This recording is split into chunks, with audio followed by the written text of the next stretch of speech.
देखिए, इस बार निश्चित रूप से गर्मी का मौसम एकदम इतनी पीक पर आया और हीट वेव इतनी ज़्यादा रही कि डिमांड पिछले टाइम से इस बार 30% तक ज़्यादा हो गई थी और ये किसी भी संभावना से परे था कि इतनी डिमांड एकदम आएगी।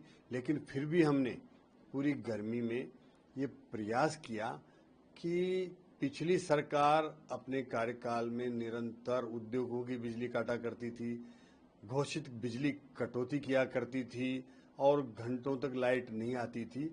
हमने कोई घोषित कटौती नहीं करके और दिन में हमारे पास पर्याप्त बिजली रही। केवल रात के समय जब डिमांड इस बार ज़्यादा डिमांड बढ़ी, उस समय हमने एक्सचेंज से बिजली खरीद करके भी दी।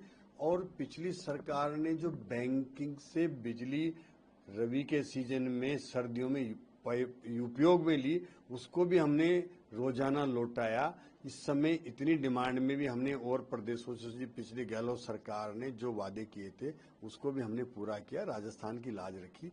और ये अभी हमारे जो उत्पादन के संयंत्र हैं लगभग सारे ही अभी चालू हो गए हैं। हमने प्रयास किया निरंतर उनमें मेंटेनेंस हो। आज हमारा सूरतगढ़ ले लो, कोटा ले लो, छबड़ा ले लो, काली सिंध ले लो, इन सब में उत्पादन हमारे जो संयंत्र हैं वो थर्मल पूरे चल रहे हैं और उससे हमारे पास पर्याप्त बिजली भी बन रही है। इसके साथ साथ हम अब इस स्थिति में है कि हमें परचेज भी ज़्यादा नहीं करनी पड़ रही। एक्सचेंज के माध्यम से भी हमारी परचेज कम हुई है और हम निरंतर अभी बिना किसी लोड सेटिंग के लाइट उपलब्ध करा पा रहे हैं। कहीं कहीं कोई लोकल स्थानीय स्तर पर कोई फॉल्ट आ जाता है तभी बिजली वहाँ बंद होती है। बाकी हमारी एलडी के माध्यम से कोई लोड सेटिंग अभी नहीं किया जा रहा है। हम प्रयास कर रहे हैं निरंतर उपभोक्ता को अच्छी उपलब्ध बिजली भी कराएं और हमारा ये भी प्रयास है कि आने वाले समय में पिछली सरकार ने अपने 5 साल केवल और केवल रेवड़ियां बांटने में लगा दिए। ये नहीं सोचा कि इनके लिए हम बिजली कहाँ से लाएंगे।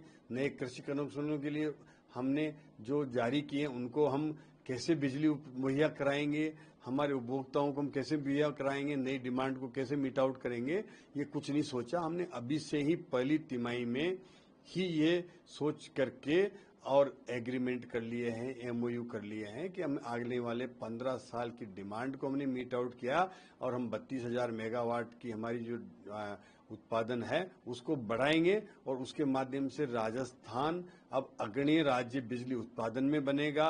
हर तरह की, हम चाहे वो थर्मल की हो, चाहे वो सोलर की हो, चाहे वो हमारे विंड के माध्यम से हो, पंप स्टोरेज के माध्यम से हो, हर तरह की एनर्जी हम ग्रीन एनर्जी से लेकर के और थर्मल एनर्जी सबको राजस्थान में उत्पादन करेंगे और उसके माध्यम से हम आने वाले समय में नए यहाँ पर उद्योग आवें, नया कारोबार करें और आने वाले उद्यमियों को निरंतर यहाँ लाइट अच्छी मुहैया हो, बिना किसी ट्रिपिंग के हो। इसके लिए राजस्थान आगे बढ़ रहा है। अब राजस्थान बिजली खरीदने वाला नहीं, बिजली बेचने वाला प्रदेश बने, इसकी ओर हमारी भजन लाल जी की सरकार काम कर रही है। अब जितने भी खुद के उत्पादन प्लांट हैं यहाँ पर राजस्थान की अपनी जो डिस्कॉम और वितरण उत्पादन निगम के, वो सभी चालू हो चुके हैं। निश्चित हमारे 7,500 मेगावाट के थर्मल पावर प्लांट है वो सारे चालू हैं। उनमें निरंतर 80-85 से 90% आज उत्पादन उनके हो रहा है और ये निश्चित रूप से हमने निरंतर मॉनिटरिंग करी, निरंतर प्रयास किया। कोयला हमारे पास पर्याप्त है। जनरेशन के हमारे जो प्लांट है उनमें मेंटेनेंस समय पर करने के लिए हमने हिदायत दी है। उसका नतीजा है कि हमारे सारे प्लांट आज चल रहे हैं।